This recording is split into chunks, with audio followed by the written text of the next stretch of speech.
And I want to thank you also for your extraordinary support to Jamaica, all that you have done, all that you do and will continue to do. I want to thank you for always rising to the challenge of your community, your school, your families, and the country as a whole. I want to thank you for always keeping that navel string connection alive. But when I also say that I'm proud of you, I also want to say that I have to big up and bless up somebody who's not here. Somebody who has been serving at one of the highest levels in this country and who is now at the top of a particular ticket in an important race that is supposed to take place sometime in November, I hear.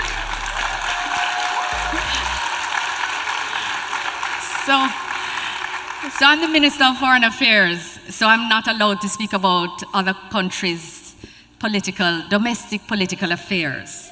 So I'm not calling any names. And I'm not naming the race.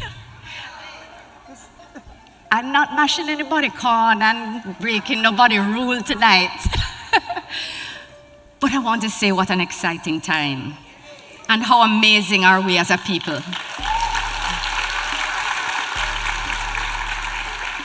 So we stay tuned, And again, I haven't called any name.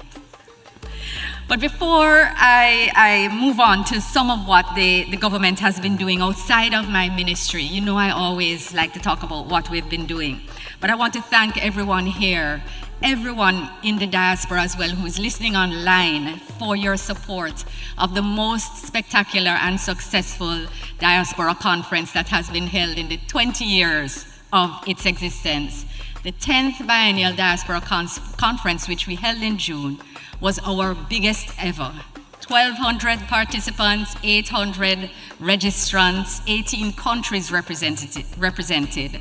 And I want to especially give appreciation to the members of the Global Diaspora, Jamaica Diaspora Council, whose global nature was an absolutely critical part in making it a success. So I want us to give a round of applause for this successful conference. It really was amazing. We launched 2 portals that you're going to hear some more about. We launched Eat Jamaica Day, which is going to be on the 25th of November every year, and it's going to celebrate the resilience of our farmers this particular year. So listen out for more on that. People started companies, people made connections, people did business, and people just had a great time. I want to share one point with you, one story. And this is about the connections that are made there. And you may meet people who are there and who could share with you, but I'm going to share this one.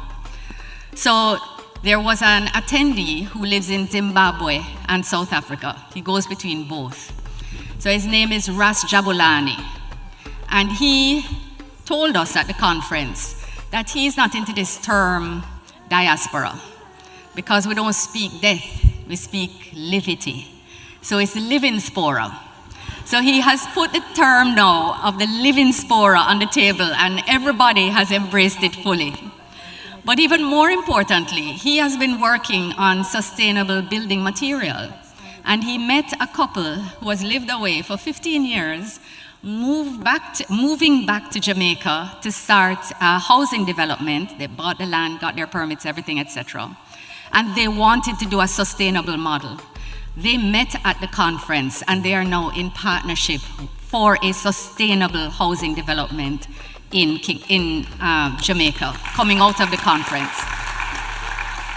So when we say that people do business, that things happen, apart from us launching initiatives, people actually come to the conference, find opportunities, and do well for themselves out of it. So I encourage you again, people are already talking about 2026.